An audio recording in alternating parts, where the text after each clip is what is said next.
बहुत समय पहले की बात है। फूलवन जंगल में बहुत सारे पक्षी खुशी खुशी अपना जीवन काट रहे थे। इस जंगल में एक बहुत ही भव्य मंदिर था जो दिखने में काफी सुंदर दिखता था। उस मंदिर में प्रतिदिन सबसे पहले पारो ही पूजा करती थी और उसके बाद ही कोई दूसरा पूजा करने आता था। ये सारी घटना देखकर कल्लू पारो पर बहुत जलता था। एक दिन की बात है, कल्लू ने मन ही मन ये सोचा, पारो प्रतिदिन सबसे पहले पूजा करती है। आज तो मैं ऐसा चाल चलूंगा कि उसका पूजा ही भंग हो जाएगा। ये योजना बनाकर कल्लू मंदिर पहुंच जाता है। पारो वहां पहले से ही पूजा करने के लिए खड़ी थी। तब कल्लू उसके पास गया और बोला, अरे पारो, तुम इतनी बड़ी पुजारन हो, लेकिन तुम्हारे डलिया में तो फूल ही नहीं है। जाओ पहले फूल लेकर आओ और फिर पूजा करना। कल्लू की यह बात सुनकर पारो बोली, आपका बहुत बहुत धन्यवाद जो आपने मुझे यह गलती करने से बचा लिया। उसके बाद पारो फूल लेने के लिए वहां से उड़ जाती है। तब कल्लू इस अवसर का लाभ उठाते हुए वहां से फलों की डलिया को ही गायब कर देता है।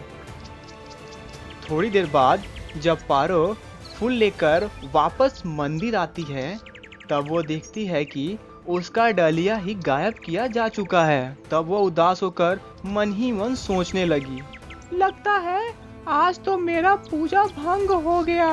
कल्लू ने मुझे जरूर धोखा दिया है। कोई बात नहीं, हे भगवान, मुझे क्षमा कर देना।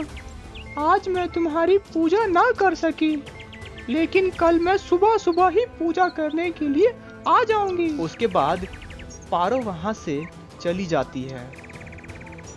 अगले दिन सुबह सुबह ही वह मंदिर पहुंच जाती है और अपनी पूजा संपन्न कर लेती है।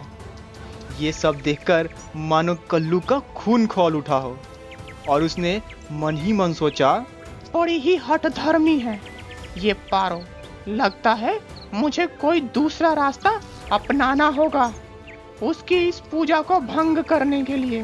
तभी अचानक उसके दिमाग में एक आइडिया आया और वो बोला, क्यों ना हमारे महाराज को ही बेवकूफ बनाया जाए और उन्हें इसके खिलाफ भड़काया जाए। ये सारी बातें सोचने और योजना बनाने के बाद वह महाराज के पास गया और बड़ी ही चतुरता से कहता है, महाराज, आज मैंने महारानी को एक छोटी जाति के पक्षी के पीछे खड़ा देखा तो मुझे बहुत ही बुरा लगा महाराज। तब महाराज कल्लू को चेताते हुए कहते हैं, तुम कहना क्या चाहते हो? जो भी कहना चाहते हो साफ साफ और खुलकर बोलो। मुझे घुमा फिरा कर बातें करना पसंद नहीं है। तब कल्लू महाराज को भड़काते हुए कहता है, तो ठीक है महाराज, मैं आपसे साफ साफ शब्दों में ही कहता हूँ।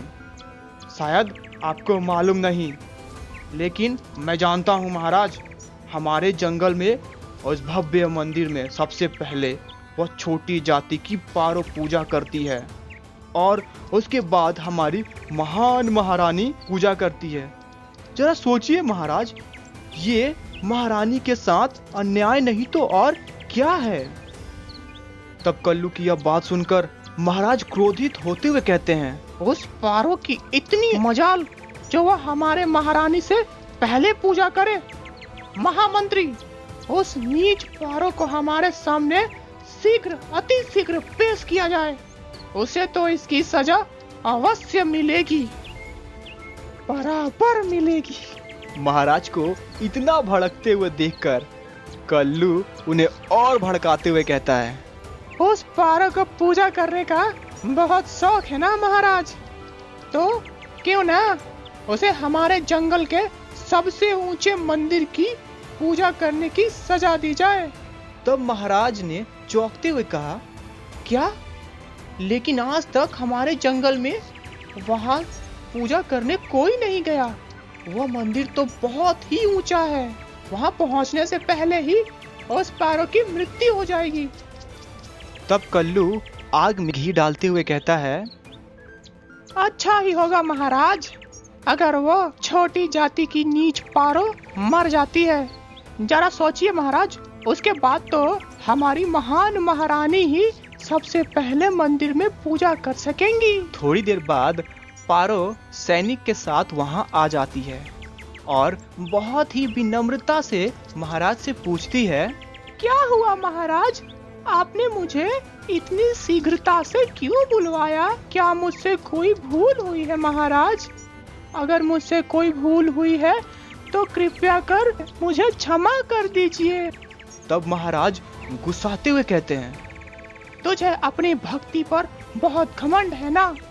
तो ठीक है, अगर तेरी भक्ति में शक्ति है तो आज शाम से पहले तू हमारे जंगल के उस मंदिर की पूजा करेगी जो सबसे ऊंचे पहाड़ की चोटी पर स्थित है, और अगर तू इसमें असफल रही तो तुझे अपनी भक्ति छोड़नी पड़ेगी। पारो महाराज की यह बात सुनकर बड़ी आश्चर्यचकित रह जाती है, किंतु वह कुछ नहीं बोलती है। तब कल्लू महाराज से कहता है, किंतु महाराज, हमें यह कैसे पता चलेगा कि पारो सचमुच उसी मंदिर की पूजा कर कर आ रही है? तब महाराज ने महामंत्री को आदेश देते हुए कहा, महामंत्री, शीघ्र अति शीघ्र ही हमारे मंदिर के पुजारी को बुलाया जाए। थोड़ी देर पश्चात वहां मंदिर के पुजारी जी आ जाते हैं। तब महाराज पंडित जी से बड़े ही विनम्रता से पूछते हैं, क्या आप हमारे जंगल के सबसे ऊंचे मंदिर की कोई विशेषता जानते हैं? तब पंडित कबूतर जी ने बड़े ही उत्सुकता से कहा, जी हाँ महाराज, उस मंदिर के पास एक सुनहरे फूलों का पौधा है जो सोने जैसा दिखता है, और सबसे आश्चर्य वाली बात तो यह है कि वह उस मंदिर के अलावा और कहीं नहीं मिलता है। पंडित जी की यह बात सुनकर महाराज ने पारो से कहा, पारो, तुम्हें उस मंदिर में पूजा करने के पश्चात तुम्हें वहां से वो फूल भी तोड़कर लाना होगा, जिससे यह सिद्ध हो जाए कि तुमने सचमुच में उस मंदिर की पूजा की है। तब पारो महाराज से आज्ञा लेकर वहां से चली जाती है। उसके बाद वह फल फूल लेकर उस मंदिर की पूजा करने के लिए निकल पड़ती है। जब पारो उस पहाड़ के पास पहुंचती है तब देखती है कि सचमुच वह मंदिर बहुत ही ऊंचाइयों पर स्थित था, जहां तक पहुंचना सचमुच नामुमकिन सा था। पहाड़ के चारों तरफ पानी ही पानी था। पारो फल और फूल अपने पंजों में दबाकर मंदिर की ओर निकल पड़ती है। उड़ते उड़ते वह काफी ऊंचाई तक पहुंच जाती है, लेकिन बहुत ज्यादा ऊंचाई के कारण उसके पंख ही थक गए और वह नीचे गिर पड़ी। उसने सोचा, अब तो उसका अंतिम समय आ गया है। लेकिन भाग्यवश वह उस तालाब के एक कमल पर आ गिरती है और उसकी जान बच जाती है। उसने मन ही मन भगवान को धन्यवाद देते हुए कहा, हे भगवान, अब मैं तुम्हारी पूजा कैसे करूं? आपने मेरी जान तो बचा ली, लेकिन मैं उस मंदिर में समय रहते हुए कैसे पहुंचूं? आप ही मेरी मदद कीजिए, हे भगवान। तभी अचानक वह कमल का फूल बड़ा होने लगता है और देखते ही देखते मानो वह इतना बड़ा हो जाता है कि वह स्वयं मंदिर के पास पहुंच जाता है। और उसके बाद फिर वह भगवान को धन्यवाद देते हुए उस मंदिर में पहुंच जाती है। मंदिर में पूजा करने के पश्चात वह उस सुनहरे फूल को तोड़कर महाराज के पास वापस लौट आती है। पारो के पास सुनहरे फूल देखकर पंडित जी बड़े ही आश्चर्यचकित होकर कहते हैं, ये कैसे संभव है? आज तक कोई भी उस मंदिर के पास नहीं पहुंच पाया, तब यह फूल तुम्हारे पास कैसे आया? यानी कि तुमने उस मंदिर में पूजा किया। तुम धन्य हो पारो, तुम पर भगवान का साक्षात आशीर्वाद है।